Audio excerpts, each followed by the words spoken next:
오늘 10분 메시지 15번째 나갑니다.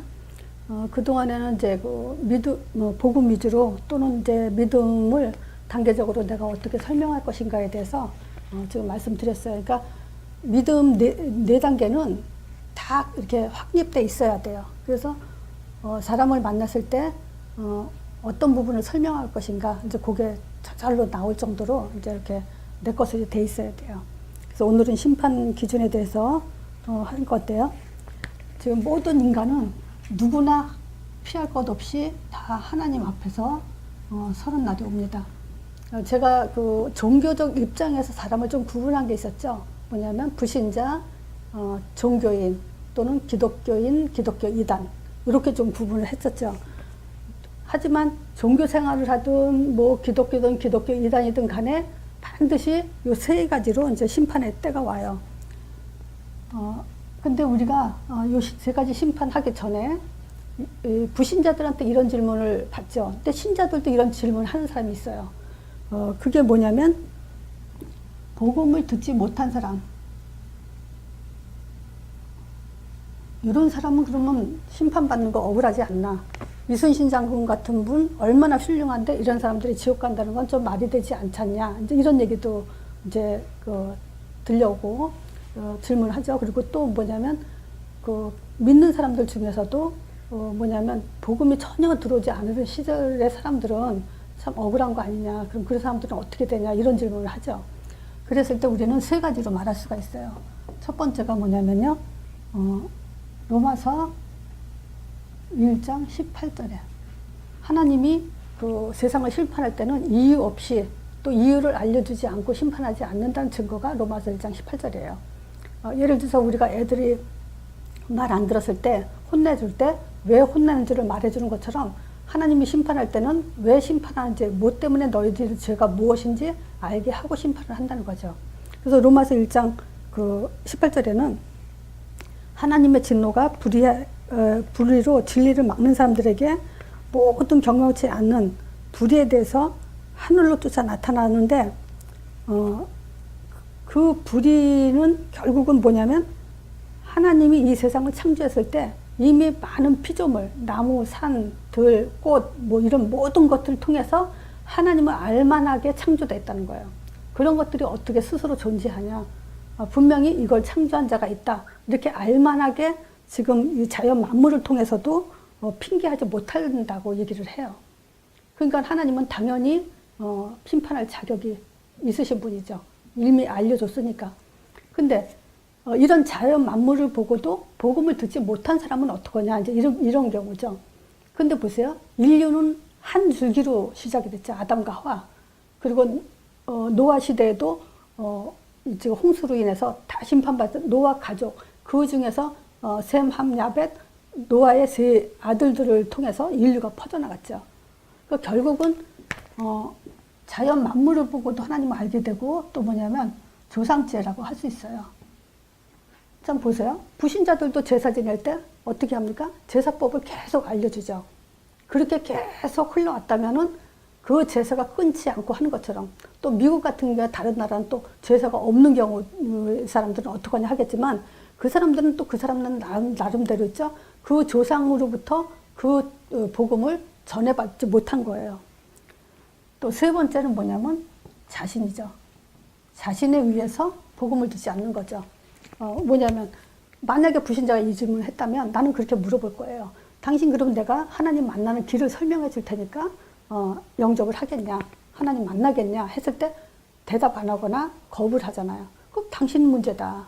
많은 사람들이 왜 복음을 못 듣냐? 말해줘도 안 듣는 사람들이 있다. 그건 자기들 잘못이다. 그래서 지금 복음을 듣지 않는 그 경우를 세 가지를 들어서 우리는 반드시 이렇게까지 설명해 줄 수밖에 더 이상은 없어요. 그렇죠? 자연 만물을 보고 또는 조상들에 의해서. 우리는 뭡니까? 계속 언약의 조상의 흐름을 따라서 우리는 복음을 듣고 있다는 얘기잖아요. 나는 듣고 있는데 아담으로부터 창세기 3장 15절 그 흐름을 난 듣고 있는데 왜 당신은 못 듣냐. 이제 우리는 그렇게 말할 수밖에 없죠. 자, 심판 기준입니다. 지금 이 심판은 누가 하냐? 사실은 요한복음 14, 15, 16장 세 장이 뭐죠? 성령에 대해서예요. 이 성령이 오면, 그가 오시면, 그러죠.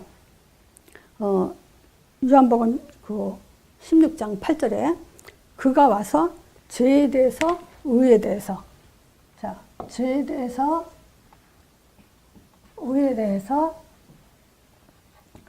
세상 임금에 대해서, 이렇게 세 가지로 반드시 심판 하시죠. 그래서 죄가 뭐냐? 요한복음 16장 9절이죠. 죄에 대함은 너희가 나를 믿지 아니하며, 이거 예수님이 직접 하신 말씀이에요. 예수를 믿지 않는 게 죄예요.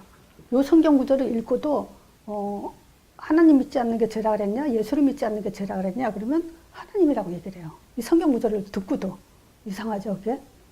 분명히 성경은 뭐라 하냐? 예수를, 나를 믿지 않냐며 그래요, 예수님이. 그래서 죄는 뭐냐면요, 예수에 대해서 무지한 게 죄예요. 두 번째, 변질된 게 죄예요. 세 번째, 무감각한 것이 죄예요. 물론 무지는 구원 없어요. 예수를 모른다, 구원 없어요. 근데 변질 속에서는 또 영접을 했다면 구원받을 수는 있을지는 몰라요. 근데 하나님은 여기에 책망을 했어요. 그 증거가 뭐냐면 마태복음 16장 14절이에요.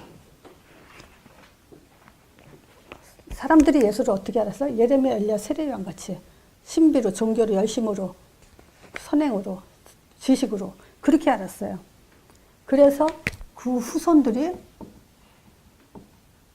계속 노예되고 전쟁에 고통을 받았고 포로가 되고 속국이 된 상태죠.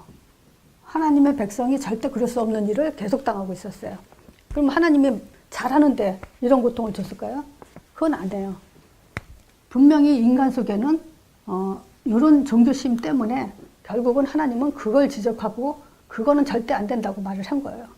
그래서 베드로 고백을 통해서 하나님이, 예수님이 그게 맞다라고 인정을 해줬죠. 그래서 이렇게 변질된 거, 이것도 죄고, 무감각은 뭐냐면 감사가 없는 거예요. 감사가 없으면 우상이 돼버려요.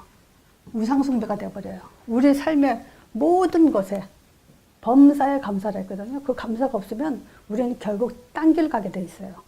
그래서 이 세 가지는 반드시 하나님 앞에 심판받게 돼 있어요. 자, 의에 대해서는 뭐냐? 의는 그리스도 사역을 말해요. 자, 요한복음 16장 10절이죠.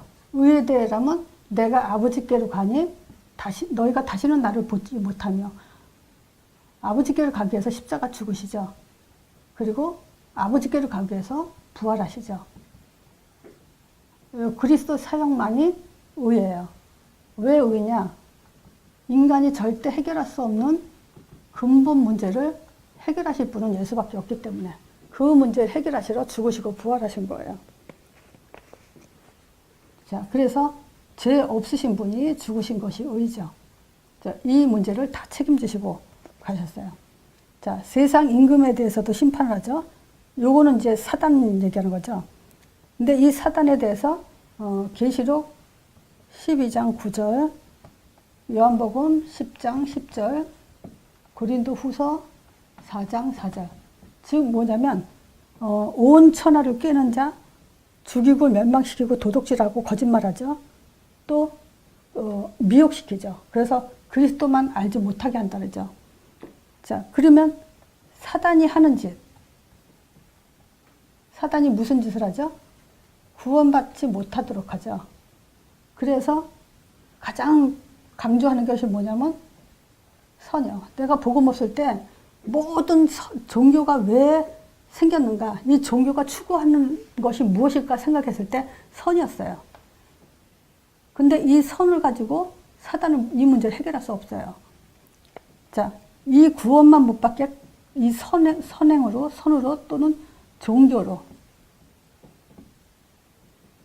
또 어떤 체험으로 이렇게 지금 천하를 깨고 있고 거짓말하고 도둑질하고 있어요. 자, 구원 못 받게. 그럼 구원 받고 나면 뭐 하죠? 성령 인도 못 받게. 그래서 성령인도 못 받도록 하는 짓들이 뭐예요? 이 복음만, 그냥 복음이 아니에요. 복음만 지속 못하게 해요. 우리가 복음에 힘이 없으면요, 복음 지속 못하면요, 100% 어떻게 하냐면요, 문제에 묶이게 됐어요.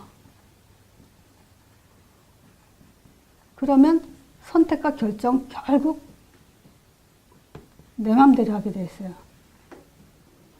그래서 성령인도 못 받게 하는 사단의 방법이 바로 이거예요. 자, 그 다음에 뭐냐? 성령인도 못 받으면 결국 응답을 못 받죠. 자, 응답을 못 받는다는 것은 뭐냐면 결국 하나님의 것으로 살지 못한다는 거예요. 응답을 못 받는다. 하늘의 신령한 그것을 받지 못한다는 거예요. 그럼 뭐냐? 우리는 지금 땅의 거 가지고 응답하고 있죠. 그래서 우리는 결국 세상 임금 사단에게 속고 미혹된 상태에서 도둑질 당하고 죽고 멸망시키는 그 삶을 사는 그런 존재가 되어버려요. 자, 그럼 이걸 한번 적용해 봅시다. 지금 반드시 이 죄와 의와 세상 임금은 심판을 받아요. 근데 우리가 적용 차원에서 뭘 적용해 보냐면요. 기독교 이단들요. 기독교 이단들의 대표적인 것이 뭐냐면 안식교죠. 또 여호와 증인. 우리가 이런 메시지 듣고도 적용이 돼야 돼요. 또 뭐가 있죠? 지금 하나님 어머님 교회라는 게 있어요. 뭐 하나님 아버지가 계시는데 어머니도 있다. 또 뭐 마리아 천주교. 자, 그러면 이런 사람들이 강조하는 게 있잖아요. 안식일날 예배 드려야 된다. 하나님만이 여호와만이 하나님이다. 또 하나님 아버지가 있으면 어머니도 있다. 또 마리아 통해서 우리가 뭐 기도응답 받는다. 뭐 이런 식으로 지금 강조한단 말이죠. 그러면 통틀어서 맞아? 안식일날 예배 안 드린다고 해서 안 드린다고 해서 심판받는단 말이 없죠. 또 여호와 하나님만 하나님이다 하는데 여호와 하나님 강조 안 한다고 해서 심판받는단 말이 없어요. 죄에 대해서는 안식일날 예배 안 드린다가 죄가 아니죠. 예수를 모르는 게 죄예요. 그죠? 그러면 예수는 당신네들은 어떻게 알고 있냐? 성경에는 이렇게 써 있는데 예수에 대해서 한번 말해봐라 했을 때 분명히 대답 못한다고 이런 사람들은요. 안식일날 요 날에만 지금 예배 드려야 구원받는다고 생각하기 때문에. 자, 그리고 의가 뭐냐 물어보세요. 또 세상 사단에 대해서 한번 물어보세요. 사단이 무슨 짓을 했는지. 정말 이 사람들은요. 진짜 무식해요. 이 세 가지가. 그러니까 우리는 이 세 가지 갖고 기독교 이단들 또 잘못 강조하는 사람들을 얼마든지 틈색하고 또 그 사람들에게 답을 줄 수 있어야 돼요. 이게 적용이에요. 그래서 심판 기준 이거 굉장히 중요해요. 그래서 지금까지 제가 10분 메시지 14강까지 했잖아요. 그것 모르면 다 심판 속에 들어가게 돼 있어요. 자, 오늘 메시지